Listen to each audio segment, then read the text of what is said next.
علیکم ورحمۃ اللہ وبرکاتہ۔ الحمد للہ رب العالمین والصلاة والسلام علی سید الرسل وخاتم النبیین وعلی آلہ واصحابہ واتباعہ اجمعین، اما بعد۔ رمضان المبارک تو اس سے تو گزر گیا ہے، آخری عشرہ شام کو شروع ہونے والا ہے۔ اللہ تبارک و تعالیٰ جو کچھ بھی تھوڑی بہت توفیق ہوئی ہے کسی دائرے میں عبادت کی، اللہ پاک قبول فرمائے، اور ایک عشرہ جو باقی ہے ہم سب کو اپنی پچھلی کوتاہیوں کی تلافی کی توفیق عطا فرمائے، اور اس رمضان المبارک کو ہمارے لیے، پوری دنیا اسلام کے لیے، پورے انسانوں کے لیے رحمت کا، نجات کا، ہدایت کا ذریعہ بنائے۔ قرآن پاک کے حوالے سے عنوان دیا گیا پیغام نظام قرآن کریم۔ قرآن کریم کا بطور نظام کے کیا پیغام ہے، میں اس کا مطلب یہ سمجھاؤں کہ قرآن پاک اللہ کا کلام ہے، یہ ایک سسٹم بھی ہے، ایک نظام بھی ہے۔ بطور نظام کے، بطور سسٹم کے قرآن پاک کا پیغام کیا ہے، یہ آج کی گفتگو کا موضوع ہے۔ میں اس حوالے سے تھوڑی سی قرآن پاک ہی سے ایک ترتیب سے بات کروں گا۔ قرآن پاک نے اپنا سب سے پہلا تعارف کیا کروایا ہے؟ قرآن پاک شروع کرتے ہی، ہم جب آغاز کرتے ہیں سورہ فاتحہ پڑھنے کے بعد سورہ بقرہ سے، تو قرآن پاک نے اپنا تعارف کروایا ہے ایک جملے سے، بسم اللہ الرحمن الرحیم، الف لام میم ذالک الکتاب لا ریب فیہ ھدی للمتقین۔ یہ ہدن ہے متقین کے لیے۔ ایک جگہ ھدی للناس بھی کہا کہ ساری نسل انسانی کے لیے، انسانی سماج کے لیے ہدن ہے، اور یہاں فرمایا متقین کے لیے۔ دونوں کا فرق یہ ہے کہ اپنے خطاب کے اعتبار سے تو ھدی للناس ہے، یہ ساری نسل انسانی کے لیے، لیکن فائدے اور نفع کے اعتبار سے ھدی للمتقین ہے، جو قبول کریں گے۔ قرآن پاک کا خطاب تو سب سے ہے، آدم علیہ السلام، یا بنی آدم یا ایھا الناس۔ قرآن پاک سب کے لیے اپنا پیغام دیتا ہے، لیکن فائدہ وہ اٹھاتے ہیں جو ایمان لاتے ہیں اور عمل کرتے ہیں۔ میں اس کی چھوٹی سی مثال دیا کرتا ہوں کہ جیسے کسی علاقے میں بجلی نہیں ہے، درخواست دی ہے، بجلی منظور ہو گئی ہے، ٹرانسفارمر لگ گیا آ کر۔ یہ ٹرانسفارمر سب کے لیے ہے، جتنی رینج کا ہے نا، ٹرانسفارمر کس کے لیے ہے؟ سب کے لیے ہے، لیکن بلب اس کا جلے گا جس کا کنیکشن ہوگا۔ ساتھ والے گھر کا کنیکشن نہیں ہے، کچھ بھی نہیں ہوگا۔ 2 میل دور کا گھر کا کنیکشن ہے، بلب بھی چلے گا، فریج بھی چلے گی، اے سی بھی چلے گا۔ بات کنیکشن ہونے کی نہ ہونے کی ہے، لیکن بہرحال قرآن پاک نے اپنا تعارف کروایا ہے کہ میں خطاب کے اعتبار سے نسل انسانی کی ہدایت ہوں، اور نفع کے اعتبار سے جو ماننے والے ہیں، جن کا کنیکشن ہے، ان کے لیے ہوں۔ ہدن کا مطلب کیا ہے؟ اللہ رب العزت نے نسل انسانی کے آغاز کی بات کی ہے، جب اس زمین پر انسانوں کے آبادی کا آغاز ہوا تھا، جس کو ہم 0 پوائنٹ کہتے ہیں۔ 2 بندے اتارے تھے جنت سے، آدم علیہ السلام اور حوا علیہ السلام، اہبطا منہا جمیعا۔ یہ میاں بیوی جنت میں ہی تھے، اسکن انت وزوجک الجنہ۔ یہاں ایک بات میں کہا کرتا ہوں کہ آج کا مغرب کے ساتھ ہمارا جو جھگڑا ہے، اس میں ایک جھگڑا یہ بھی ہے، مغرب کہتا ہے کہ انسانی سوسائٹی کا، سماج کا آغاز فرد سے ہے، اس لیے مغرب کی ہر بات فرد کے گرد گھومتی ہے۔ ہم کہتے ہیں نہیں، فیملی سے ہے، فرد نہیں آیا تھا، فیملی آئی تھی۔ ہمارا سارا سسٹم فیملی کے گرد گھومتا ہے۔ مغرب کا سارا سماج فرد پہ، فرد کی آزادی، فرد کی لبرٹی، فرد کا اختیار، لیکن ہم آغاز کہاں سے کرتے ہیں؟ فیملی سے۔ دو آئے تھے، اہبطا منہا جمیعا، اور کچھ باتیں اترتے اترتے اللہ پاک نے فرما دی تھی، جب دونوں کو اتارا پھر جاؤ زمین پہ۔ اب ایک بات یہ فرمائی تھی وَلَكُمْ فِي الْأَرْضِ مُسْتَقَرٌّ وَمَتَاعٌ إِلَىٰ حِينٍ، جاؤ زمین پہ، تمہیں ٹھکانہ بھی ملے گا، سامان بھی ملے گا، لیکن لمیٹڈ ہوگا ایک وقت تک۔ تین جملے ہیں، وَلَكُمْ فِي الْأَرْضِ مُسْتَقَرٌّ، ٹھکانہ ملے گا، متاع، زندگی کے اسباب ملیں گے، إِلَىٰ حِينٍ، ہمیشہ کے لیے نہیں، ایک لمٹ تک۔ آج کی زبان میں اللہ کہتے جاؤ روٹی کپڑا مکان ملے گا، وَلَكُمْ فِي الْأَرْضِ مُسْتَقَرٌّ وَمَتَاعٌ إِلَىٰ حِينٍ، لیکن ایک لمٹ ہوگا۔ ایک انسان کی لمٹ کیا ہے؟ 50 سال، 60 سال، 70 سال، اور ایک قرن کی لمٹ کیا ہے؟ صدی ہے، اور کائن انسان کی لمٹ کیا؟ 10,000 سے اللہ ہی جانتا ہے۔ ایک بات تو یہ فرمائی، ایک بات یہ فرمائی اہبطوا منہا جمیعا بعضکم لبعض عدو، ایک دوسرے سے لڑتے ہی رہو گے آخر تک۔ یہ قرآن پاک نے آدم علیہ السلام کو، حوا علیہ السلام کو اترتے ہی یہ بعضکم لبعض عدو، جب تک دنیا میں رہو گے نا آپس میں لڑتے ہی رہو گے۔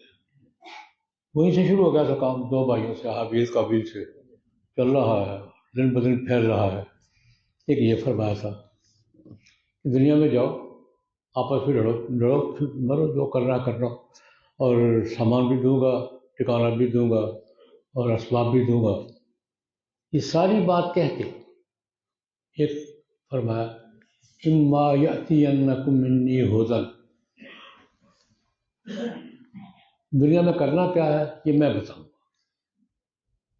اپنی مرضی نہیں۔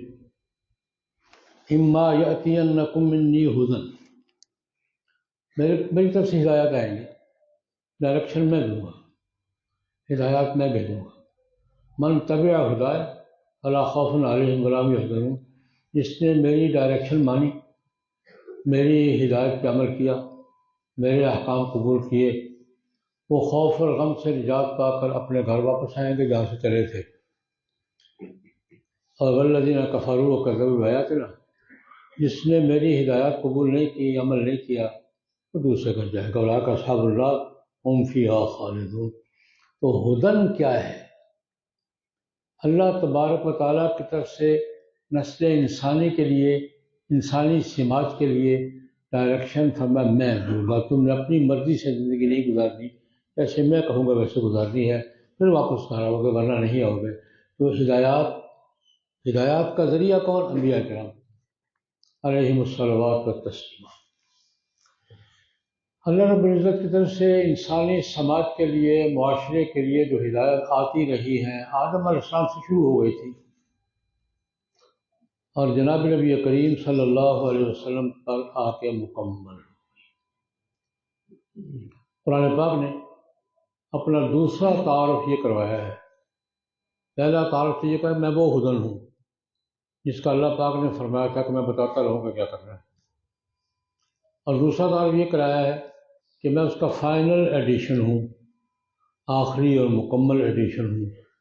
اللہ رب العزت نے ایک مقام پر پوری تاریخ بیان کی ہے، پوری تاریخ بیان کی، چھٹے پارے میں فرمایا دیکھو انا انزلنا التوراۃ فیہا ھدی ونور، ہم نے باقاعدہ شریعت، اجتماعی نظام وحی کی صورت میں کب نازل کیا تھا؟ تورات کی شکل میں۔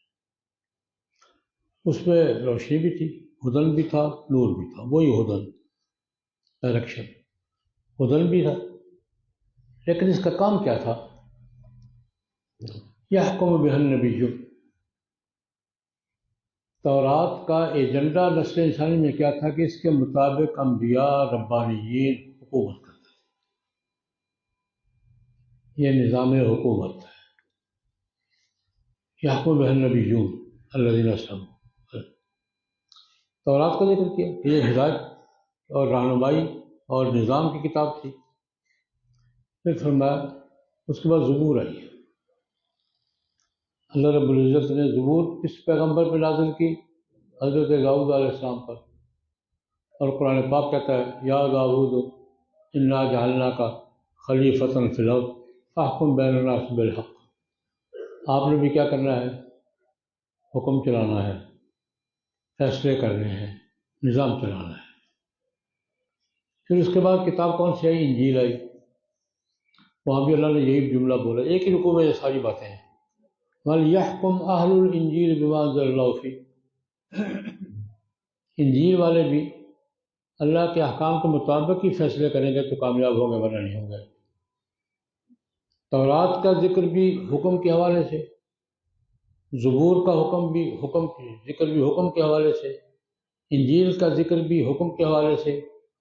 یہ سارا تذکرہ کرنے کے بعد اللہ رب العزت نے قرآن پاک کا ذکر کیا، انا انزلنا الیک الکتاب بالحق مصدقا لما بین یدیہ من الکتاب ومہیمنا علیہ۔ ہم نے آپ کو کتاب نازل کی ہے، پہلی کتابوں کی تصدیق بھی کرتی ہے اور پہلی کتابوں کی تعلیمات کی محافظ بھی ہے۔ یعنی قرآن پاک پہلی کتابوں کو ختم کرنے نہیں آیا، ان کی تعلیمات کا محافظ ہے۔ قرآن پاک نے سب سے بڑا کام کیا کیا ہے کہ پہلی کتابوں میں لوگوں نے جو گڑبڑ کر دی تھی چھانٹی کر دی ہے۔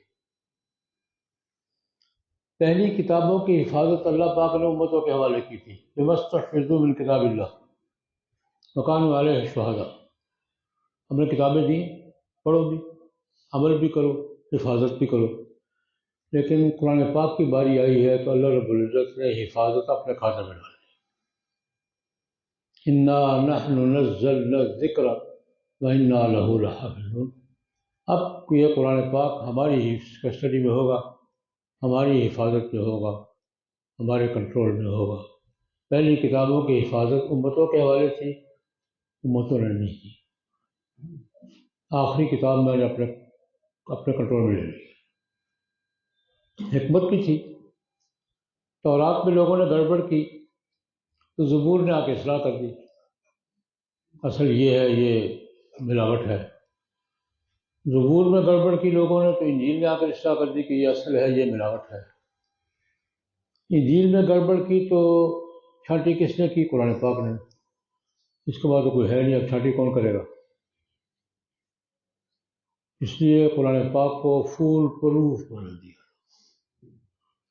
حفاظت اپنے کنٹرول میں لے لی، استعمال ہم ہی ہو رہے ہیں، کام اللہ پاک آپ سے لے رہا ہے۔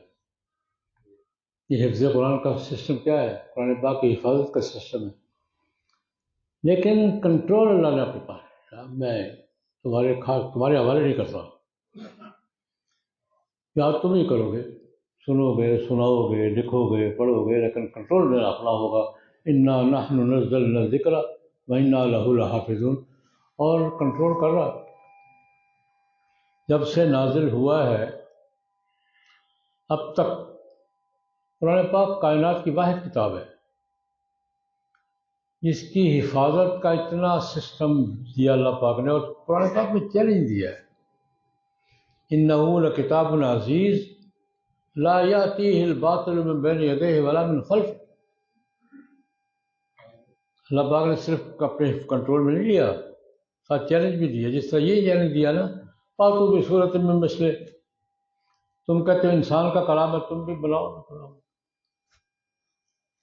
پہلا چیلنج یہ دیا تھا قرآن پاک نے، فلیأتوا بمثل ھذا القرآن، اس جیسا قرآن تم بھی لے آؤ، اگر یہ انسان کا کلام تم بھی لے آؤ۔ پھر اللہ پاک نے نہیں، چلو فاتوا بعشر سور، سارا نہیں، 10 صورتیں لے آؤ۔ پھر اور نیچے فاتوا بسورۃ، ایک سورت لے آؤ۔ 1400 سال سے یہ چیلنج قائم ہے، مقابلے کیے ہیں لوگوں نے۔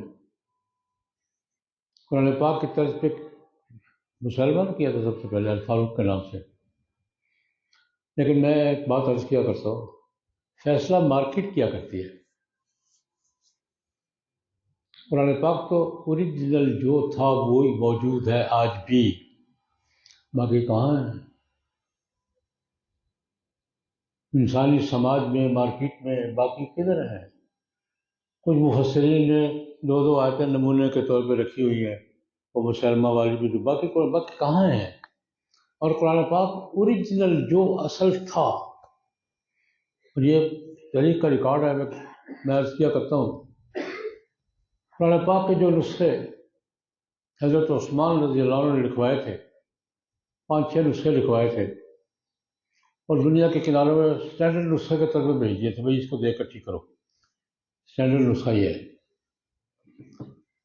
وہ دو نسخے اصل اوریجنل اسٹینڈرڈ نسخے آج بھی اصل موجود ہیں، کاپی نہیں، فوٹو نہیں۔ 5 یا 6 نسخے لکھوائے تھے اور دنیا کے کناروں میں بھجوائے تھے، افریقہ بھجوائے تھے، وسطی ایشیا بھجوایا تھا، اور جو دوسرے بھائی یہ اسٹینڈرڈ نسخہ ہے، اس کے مطابق اس کے علاوہ جو بھی ہو سب طرف کر دو۔ ان میں سے 2 اوریجنل نسخے آج بھی موجود ہیں۔ ایک کی زیارت کا مجھے بھی شرف حاصل ہوا ہے، ہاتھوں میں اٹھا کے دیکھا ہے۔ ایک نسخہ استنبول میں ہے، توپ کاپی میوزیم میں، وہ نسخہ جس کی تلاوت کرتے ہوئے حضرت عثمان شہید ہوئے تھے، قرآن پاک کے اوراق پر حضرت عثمان کے خون کے دھبے آج بھی موجود ہیں۔ ایک دفعہ ایسا ہوا، سن 85 کی بات ہے، حضرت مولانا ضیاء القاسمی صاحب رحمۃ اللہ علیہ، حضرت مولانا منظور احمد چنوٹی رحمۃ اللہ علیہ اور میں، ہم تینوں لندن جا رہے تھے، تو راستے میں ہم استنبول ٹرکش ایئر لائن تھی، ٹرانزٹ ویزا لگوایا اس لیے سے کہ استنبول میں حضرت ابو ایوب انصاری رضی اللہ تعالیٰ عنہ کی قبر مبارک ہے، زیارت کر لیں گے، اور اس لیے سے کہ وہاں توپ کاپی میوزیم میں قرآن پاک کا اوریجنل نسخہ زیارت کر لیں گے۔ ایک کام تو ہو گیا، ہمارا ٹرانزٹ ویزا تھا 24 گھنٹے کا، حضرت ابو ایوب انصاری رضی اللہ عنہ کا مزار پہ حاضری ہو گئی، وہاں بھی ہوئی، شہادت ملی۔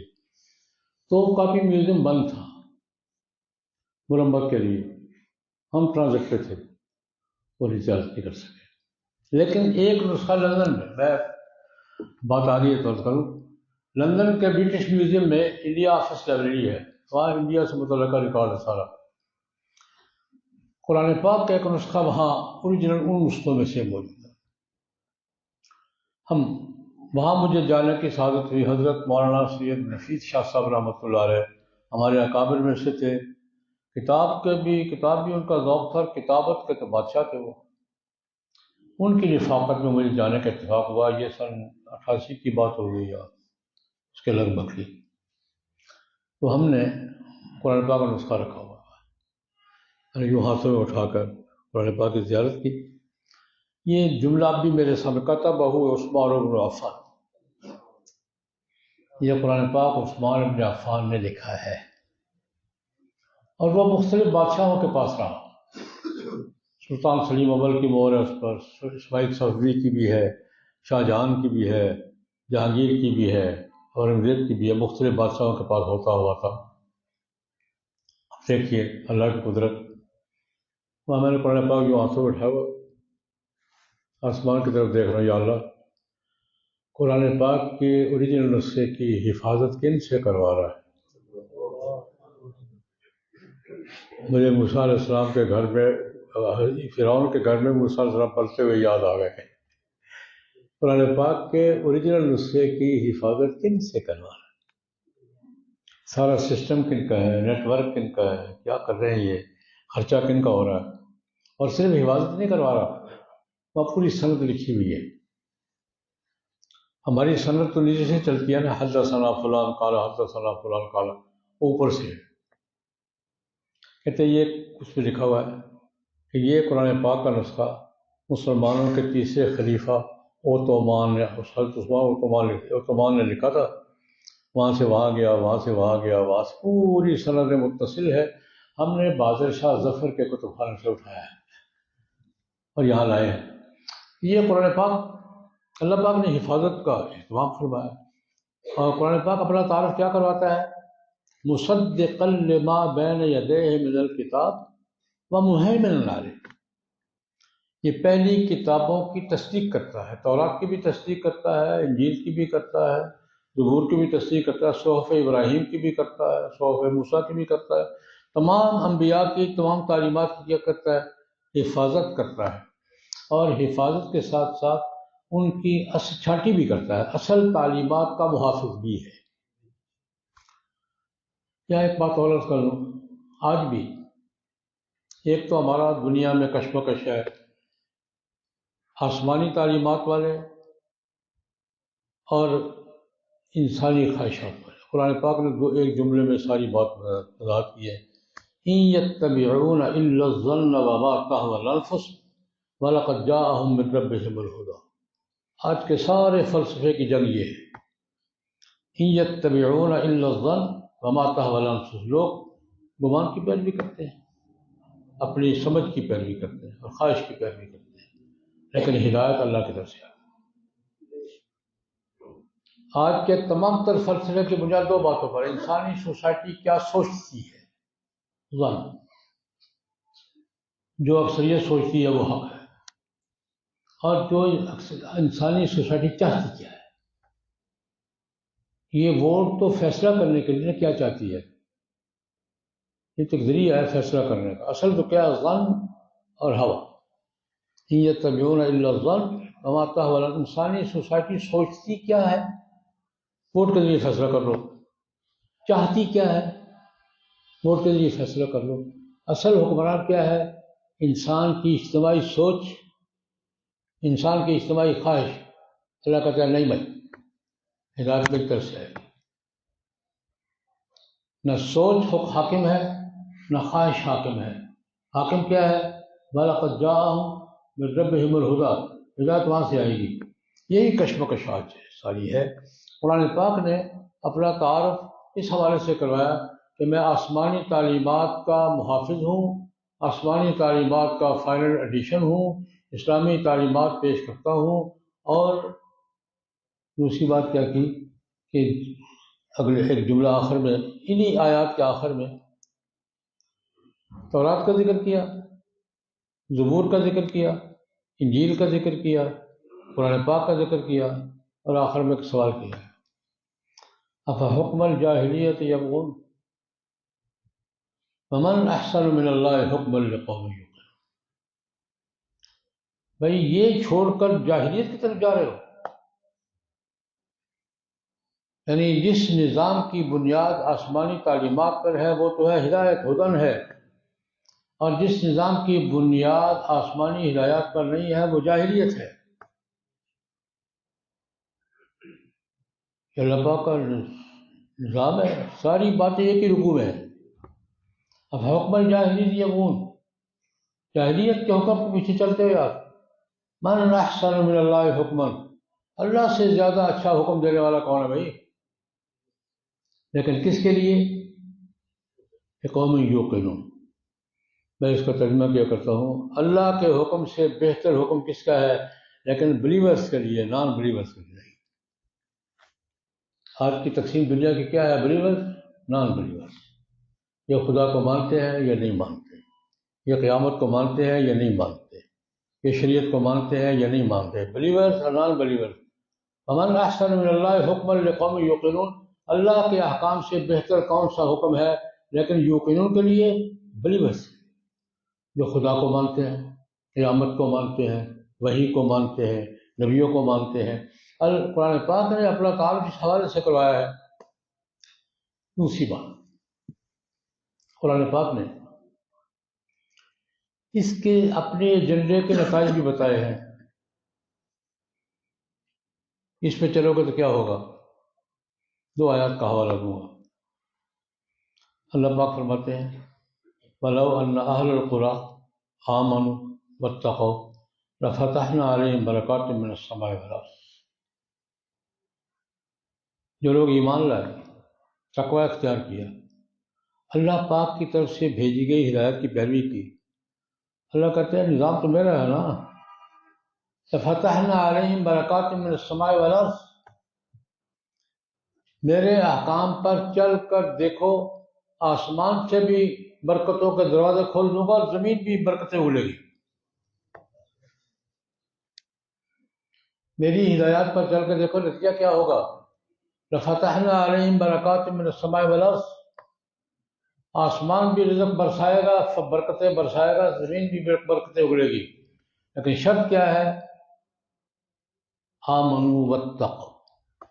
ایک جگہ یہ فرمایا، پوری نسل انسانی کو کہا، جس بستی والے لوگ، جس ریاست والے لوگ، جس سسٹم والے لوگ اللہ پاک نے میری ہدایات کے مطابق اپنا ماحول بنائیں گے، اپنا نظام بنائیں گے، برکتوں کے دروازے کھول دوں گا، آسمان سے بھی زمین سے بھی۔ اور ایک جگہ تورات کا ذکر کر کے فرمایا، وَلَوْ أَنَّهُمْ أَقَامُوا التَّوْرَاةَ وَالْإِنْجِيلَ وَمَا أُنزِلَ إِلَيْهِم مِّن رَّبِّهِمْ لَأَكَلُوا مِن فَوْقِهِم وَمِن تَحْتِ أَرْجُلِهِم۔ یہ ہم نے تورات دی تھی، اب انہوں نے ناقدری کی ہے۔ اگر یہ تورات پہ عمل کرتے، عمل کا قائم کرتے، ایک ہے عمل کرنا، ایک ہے قائم کرنا۔ قائم کرنا کیا ہے؟ اس کو اپنا نظام زندگی بناتے ہیں۔ تورات کو وما انزل الیہم من ربہم، جو بھی اللہ کی طرف سے احکام آئے ہیں ان کو اگر اپنا سسٹم بنا لیتے، لَأَكَلُوا مِن فَوْقِهِم، اوپر سے بھی رزق برستا کھاتے، زمین بھی رزق اگلتی کھاتے۔ اللہ پاک نے اپنے احکام کا نتیجہ یہ بنایا، معاشرے میں نتیجہ کیا؟ برکتیں، رزق، فراوانی۔ اس کی ایک پریکٹیکل شکل ادا کرتا ہوں۔ بخاری شریف کی روایت ہے، حاتم طائی کے بیٹے عدی راوی ہیں۔ حاتم طائی دنیا کا مشہور آدمی ہے، سخاوت کا سمبل ہے۔ جہاں بھی سخاوت کا ذکر آئے گا، یہ بعض شخصیتیں سمبل ہو جاتے ہیں۔ حیا کا ذکر آئے گا تو کس کا نام آئے گا؟ حضرت عثمان کا۔ غیرت کا ذکر آئے گا تو کس کا نام آئے گا؟ حضرت عمر کا۔ شجاعت کا ذکر آئے گا تو کس کا نام آئے گا؟ صداقت کا ذکر آئے گا تو کس کا نام آئے گا؟ حدیث کا ذکر آئے گا تو کس کا نام آئے گا؟ ابو ہریرہ۔ تفسیر کا ذکر آئے گا تو ابن عباس کا۔ فقہ کا ذکر آئے گا تو ابن مسعود۔ بس ہے۔ اور قاریوں میں سے کس کا نام آئے گا؟ ابی بن کعب کا۔ یہ ہر کام کی کچھ سمبل ہوتی ہے شخصیت۔ سخاوت کا سمبل کیا ہے؟ حاتم طائی۔ دنیا کی ہر زبان میں کہا، اور حاتم طائی اہل حق میں سے تھا، جناب نبی کریم صلی اللہ علیہ وسلم سے پہلے گزرا ہے۔ حاتم طائی نے حضور کا زمانہ نہیں پایا، لیکن بیٹا بھی صحابی ہے، بیٹی بھی صحابی ہے۔ بیٹا علی رضی اللہ تعالیٰ، بیٹی صفانہ، وہی خاتون ہیں جن کے بارے میں ہمارے خطباء کرام بڑے مزے لے کے بیان کرتے ہیں۔ حضور تشریف فرما تھے، ایک خاتون آئی، لوگ آئے، ان میں ایک خاتون تھی، ننگے سر تھی۔ حضور اٹھے، اپنی چادر اس کے سر پہ دی۔ کسی نے کہا، حضرت یہ تو کافر عورت ہے، کافر کی بیٹی ہے۔ فرمایا، بیٹی بیٹی ہوتی ہے کافر کی۔ یہ صفانہ ہے رضی اللہ عنہ، جو صحابیہ ہیں۔ حاتم طائی نے حضور کا زمانہ نہیں پایا، لیکن بیٹا بھی صحابی ہے، بیٹی بھی صحابی ہے، اور خود اس زمانے میں عیسائی ہو گئے تھے۔ جناب نبی کریم صلی اللہ علیہ وسلم کی بعثت سے پہلے رائج الوقت حق مذہب کون سا تھا؟ عیسائیت۔ جو عیسائیت قبول کرتا تھا وہ کیا شمار ہوتا تھا؟ اہل حق میں سے۔ حاتم طائی قبیلے سمیت عیسائی ہو گیا تھا، اہل حق میں سے۔ خیر، حضرت علی رضی اللہ عنہ ایک واقعہ بیان کرتے ہیں کہ آسمانی ہدایات پر عمل کا نتیجہ کیا ہوتا ہے، اللہ پاک کیا عطا فرماتے ہیں۔ جب میں واقعہ خلاصہ کرتا ہوں، علی کہتے ہیں جناب نبی کریم صلی اللہ علیہ وسلم تشریف فرما تھے، بخاری کی روایت ہے، میں بھی بیٹھا تھا، ایک صاحب آئے کہیں سے، یا رسول اللہ میں فلاں علاقے سے آیا ہوں، ہمارے علاقے میں بھوک، افلاس، قحط سالی، خشک سالی، وہ نہ پانی ہے، نہ کھانا ہے، نہ پینا ہے، بہت برا حال ہے۔ بیٹھ گیا۔ تھوڑی دیر کے بعد ایک اور آدمی آیا، اس سے سلام عرض کیا کہ یا رسول اللہ جس علاقے سے آیا ہوں قتل و غارت بہت ہے، قتل ہے، لڑائیاں ہیں، عصمت دری ہے، ڈاکے ہیں، جان محفوظ نہیں، مال محفوظ نہیں، آبرو محفوظ نہیں۔ وہ بیٹھ گئے۔ نبی کریم صلی اللہ علیہ وسلم نے ان کو براہ راست کوئی جواب نہیں دیا، عدی سے بات، عدی ہر رہا تھا ہیرا، ہیرا دیکھا تو نے، ہیرا اس زمانے میں ایک دارالحکومت تھا غسانی سلطنت کا. آج کل کوفے کا کوئی محلہ ہوگا، میں محلے کو بتا رہا ہوں، اب کوفے میں نظام ہو گیا ہوگا. یہ دیکھا یا اصل دیکھا تو نہیں، سنا ہے بہت بارونق شہر ہے، بہت ایک سلطنت کا پایا تخت ہے. ہماری اگر تمہیں اللہ پاک نے کچھ اور لمبی زندگی عطا کی، ایک منظر دیکھو گے، ہیرا سے ایک خاتون چلے گی، اونٹ پر سوار ہوگی، سامان اس کے پاس ہوگا، زیور بھی ہوگا، ہیرا سے چلے گی، مکہ جائے گی، مکہ سے چلے گی، ہیرا آئے گی. پورے راستے میں اس کو اللہ کے سوا کسی کا خوف نہیں ہوگا. ادھی کہتے میں ایمان تھا لیکن سمجھ نہیں آ رہی تھی بات، یعنی کیسے ہو سکتا ہے؟ عورت ہے اور اکیلی ہے اور سامان بھی ہے اور زیور بھی ہے اور عورت بھی ہے اور بچ کے کوفہ سے مکہ 2 گھنٹے کی فلائٹ نہیں ہے. کوفہ سے مکہ اندازہ کر لیں کتنا سفر ہے. میرے ذہن میں سوال آیا، کیا میں نے نہیں، سوال میرے ذہن میں ہے کہ راستے میں ہم بھی بیٹھے ہیں، اپنی قوم کے گنڈوں کو میں جانتا ہوں. میرے ذہن میں سوال آیا کہ جب وہ عورت ہمارے علاقے سے گزرے گی تو میری قوم کے گنڈے کہاں سے ہوئے ہوں گے. لیکن میں نے سوال کیا نہیں، ذہن میں گھومتا رہا سوال. جناب نبی کریم صلی اللہ علیہ وسلم دوسری بات ادھی اگر کچھ اور زمانہ تجھے ملا، زندگی ملی، ایک منظر اور دیکھو گے، کسرا کے خزانے فتح ہوں گے. شاہ فارس کسرا کے خزانے فتح ہوں گے، مدینہ لائے جائیں گے یا تقسیم ہوں گے. پہلی تو میں نے کیسے کیسے ہضم کر لی، یہ مجھ سے ہضم نہیں ہوئی. میں نے یا رسول اللہ کون سے کسرا کی بات کر رہے ہیں آپ؟ کسرا ابن ہرمز یا رسول اللہ، یا رسول اللہ فارس کے بادشاہ کی بات کر رہے ہیں؟ ہاں اسی کی بات کر رہے ہیں. اس کو شکست ہوگی، خزانے فتح ہوں گے، یہاں لائے جائیں گے، تقسیم ہوں گے. میرا دماغ گھوم رہا ہے کہ یار یہ کیا فرما رہے ہیں. حضور نے تیسری بات فرما دی، ہمیں آدھی کچھ اور زمانہ اگر تجھے ملے، ایک بات اور دیکھو گے، تم لوگ ہاتھوں میں سونا چاندی اٹھا کر بازاروں میں جاؤ گے، آواز دو گے یار یہ میری زکوٰۃ ہے، میرے قبیلے میں میرے محلے میں کوئی لینے والا نہیں ہے، کوئی مستحق سن رہا ہو تو مجھ سے زکوٰۃ وصول کرے، فارغ کرے مجھے. تم آوازیں دو گے، زکوٰۃ لینے والا کوئی نہیں ملے گا. یہ روایت جب بیان کر رہے ہیں تو حضرت عمر کا زمانہ ہے رضی اللہ عنہ. علی کہتے ہیں خدا کی قسم 2 باتیں اپنی آنکھوں سے دیکھ چکا ہوں. یہ حضور نے کہاوت نہیں بیان کی تھی، پیشگوئی فرمائی تھی. میں نے ایک خاتون کو دیکھا ہے جاتے ہوئے، اسی کیفیت میں جیسے حضور نے فرمایا میں نے اس کو دیکھا ہے. آرام سے چلی ہے، ہیرا سے کوفے سے چلی ہے، مکے گئی ہے، حج کیا ہے، واپس آئی ہے. پورے راستے میں کہیں اس کے دل میں یہ خطرہ محسوس نہیں ہوا تو کوئی مجھے مار دے گا، کوئی عزت لوٹ لے گا، کوئی سامان چھین لے گا، کوئی زیور. آرام سے گئی، آرام سے گئی. میں نے دیکھی کسرا کے خزانے فتح ہوتے میں نے دیکھے، تقسیم ہوتے دیکھے. فتح کرنے والوں میں، اٹھا کر لانے والوں میں، تقسیم کرنے والوں میں خود بھی شامل ہوں. اور تیسری کے انتظار میں ہوں، ایسے جیسے کوئی آدمی رات کو سوتا ہے تو اس کو یہ یقین ہوتا ہے کہ میں اٹھوں یا نہ اٹھوں صبح تو ہو نہیں ہے. میری کیا خیال ہے؟ میرا اٹھنا یقینی نہیں ہے لیکن صبح کا ہونا کیا ہے؟ یقینی ہے. تیسری کے انتظار میں ہوں. محدثین فرماتے ہیں جناب نبی کریم صلی اللہ علیہ وسلم نے یہ 3 باتیں کہی تو علی کو تھی، سنائی ان کو تھی. گفت آیت در حدیث دیگرہ، بس اوقات بات کہی کسی اور کو جاتی ہے اور سنائی کیا نہ تینوں سنانا نون، کیا نہ تینوں سنانا نون. گفت آیت در حدیث دیگرہ، کہی کسی اور سے جاتی ہے، سنائی کسی اور کو جاتی ہے. نبی کریم صلی اللہ علیہ وسلم نے یہ باتیں کہی عدی سے تھی، سنائی کن کو تھی؟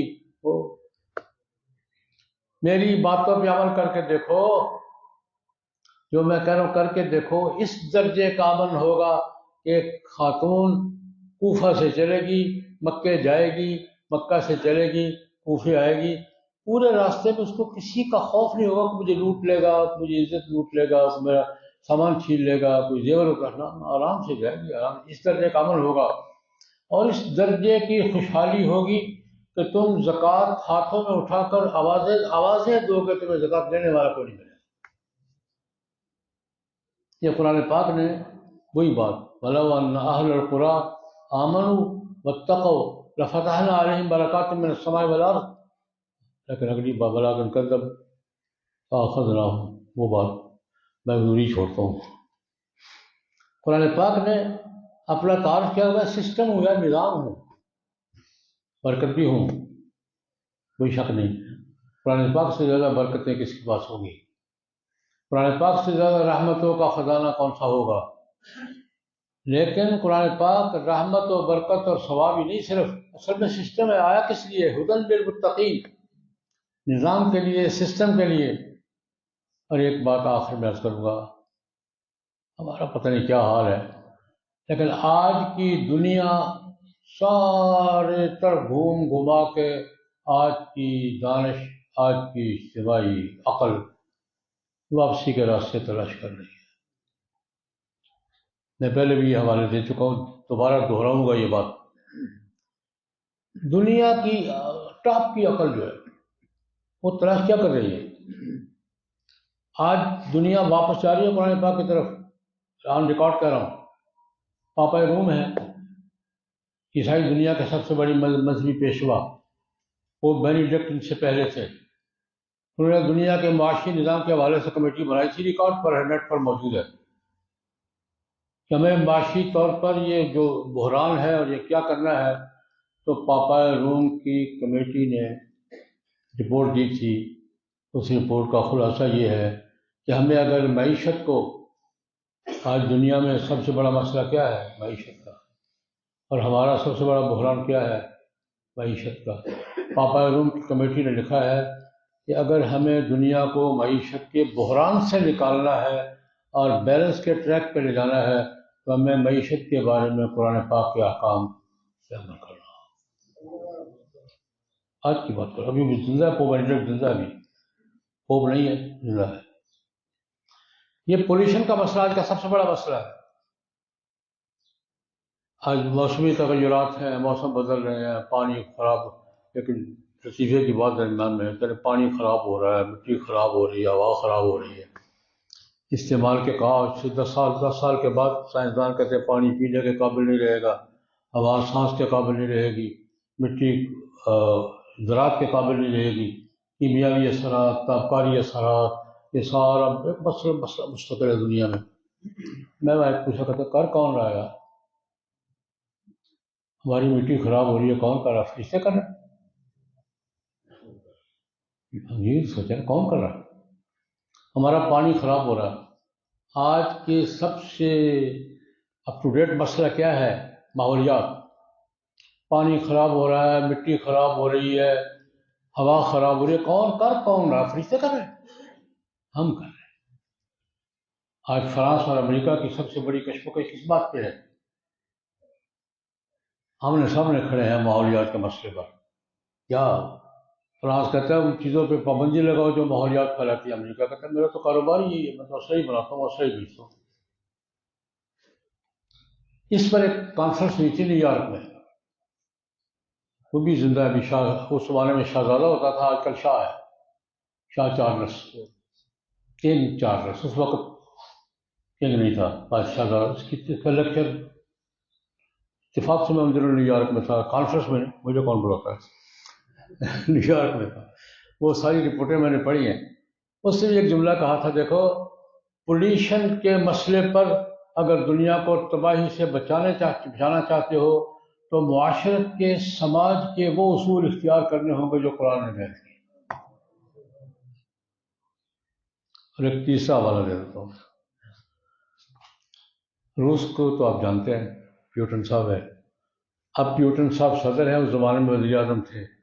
اس زمانے میں روس کی پارلیمنٹ نے قرارداد کی، قرارداد منظور ہوئی کہ روسی پارلیمنٹ نے قرارداد منظور کر کے پیوٹن صاحب سے سفارش کی کہ روسی قوانین میں تبدیلیاں کی جائیں تاکہ ہم اپنی معیشت میں قرآن پاک کے اصول کو ایڈجسٹ کر سکیں۔ میں کی سائنٹیفک ریسرچ بتا رہا ہوں آپ کو۔ دنیا قرآن کی طرف آ رہی ہے، ہم کہاں جا رہے ہیں؟ دنیا کو قرآن پاک کی ضرورت محسوس ہو رہی ہے۔ ان ھذا القرآن یہدی للتی ہی اقوم۔ قرآن پاک کہتا ہے جو مرضی کر لو، سماج کے سب سے بہتر نظام کی میں رہنمائی کرتا ہوں۔ یہ بھی قرآن پاک کہتا ہے ان ھذا القرآن یہدی للتی ہی اقوم۔ سماج، معاشرہ، انسانیت، اس کے لیے سب سے بہتر نظام میں پیش کرتا ہوں۔ جتنا مرضی دوڑ لگا لو یار، آخر یہی آنا پڑے گا۔ آخری بات عرض کروں گا، قرآن تو واپس آئے گا انشاءاللہ۔ قرآن پاک انشاءاللہ واپس آئے گا، آ رہا ہے۔ قرآن پاک کی طرف لوگ دیکھ رہے ہیں۔ بس میرے اور آپ کے سوچنے کی بات یہ ہے اس میں میرا اور آپ کا کوئی حصہ بھی ہوگا۔ خدا کرے کہ ہمارے ہاتھوں آئے، جو آنا ہی آنا ہے۔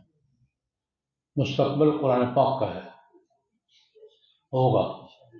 یہ قرآن پاک کا پیغام ہے، قرآن پاک کا نظام کا پیغام ہے۔ اپنی لائنیں سیدھی کرو یار، اپنی فریکوینسی سیٹ کرو، لائنیں سیدھی کرو۔ آنے والا دور قرآن پاک کا ہے۔ اللہ کرے کہ اس قرآن پاک کے اس آنے والے دور کے لانے میں میرا اور آپ کا بھی کوئی حصہ ہو، ہم دوسری طرف نہ کھڑے ہوں کہیں۔ اللہ پاک معاف فرمائے۔ اللہ پاک ہمیں قرآن پاک کو سے استفادے کی توفیق بھی عطا فرمائے، برکتیں حاصل کرنے کی بھی، رحمتیں حاصل کرنے کی بھی، رہنمائی حاصل کرنے کے لیے بھی، اور قرآن پاک کے احکام کی روشنی میں اپنی لائنیں سیدھی کرنے کے اللہ پاک ہمیں توفیق عطا فرمائے۔ اللہم صلی علی